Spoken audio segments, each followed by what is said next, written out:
So staying here on PlayStation, a couple of other updates here for some of the big first-party titles. We talked about Forspoken. Fortunately, we got some news from the developers that is going to be pushed back to October of this year for the before the game coming out. And I know we were talking a little bit offline as far as for my initial concerns around Forspoken, where it say it looks great, but it looks kind of empty, and it was kind of giving me PTSD when it came to like Anthem vibes. Yeah. So hopefully they can rectify whatever that needs to be fixed in the game.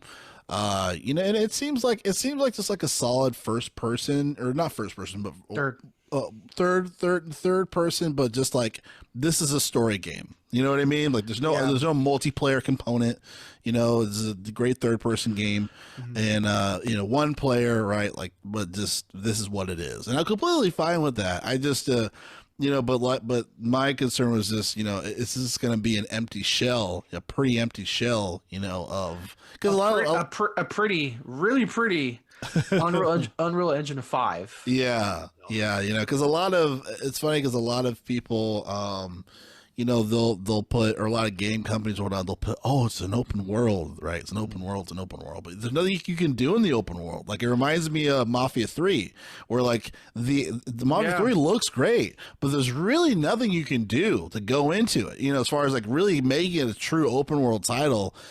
Same with LA Noire. Like it looked really good, but it was like there's very rarely you can really go into a vast amount of different areas. When obviously you have folks like Rockstar that they're masters at the open world component. So I'm sorry. I was just gonna say I just hope they get their act together as far as fixing Forspoken. But what are your thoughts? Honestly, that's a really good description of like having an open world in terms of size versus kind of like an active world. Yeah. My best description of that is, I don't know if you've played this game. It's again, open world game, but something I never ever fucking got tired of was killing orcs by the dozen in Shadows of War. Remember that was made by Ubisoft, but its combat, of course, was most compared to Rocksteady in the Arkham series. Yeah. It's like kind of like combat wise, it was like Batman, Arkham, Arkham, Middle Earth. And again, you mentioned an open world, or an active world, a lively world, something you'll never get bored in. I never ever fucking got tired of like, oh, there's a squad of orcs.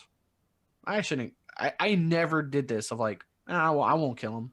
No, like you fucking. There's just so much stuff to do in that game. Yeah. So I see what you mean by like having it like pretty. No, because I say pretty because remember, Forspoken was first debuted as the untitled, at the time, untitled Unreal Engine 5 tech demo game. Yeah. Where it was like, hey, look at that rock, 3 trillion pixels. It's the prettiest rock you've ever fucking seen. Right. Now we use Anthem because, again, like Anthem was a gorgeous game. Like, as much of the criticism we have on BioWare, that BioWare is, keep the analogy going, a shell of a company what it used to be.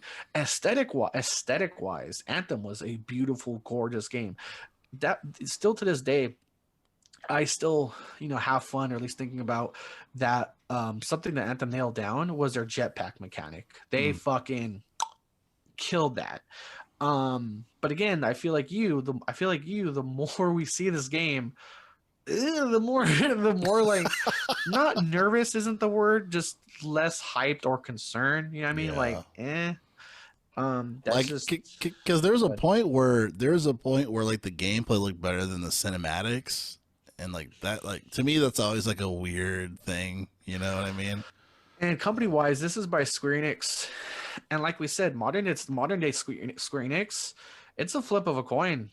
Sometimes they give us Final Fantasy 15. Sometimes they give us the Marvel's Avengers,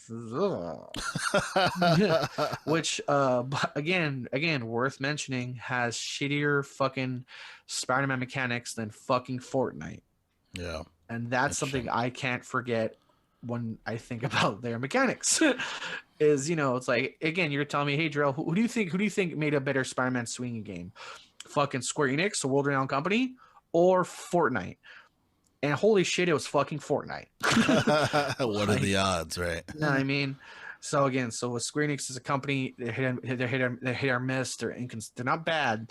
They're not in a bad category. They've kind of become in the inconsistent category in recent years. Definitely.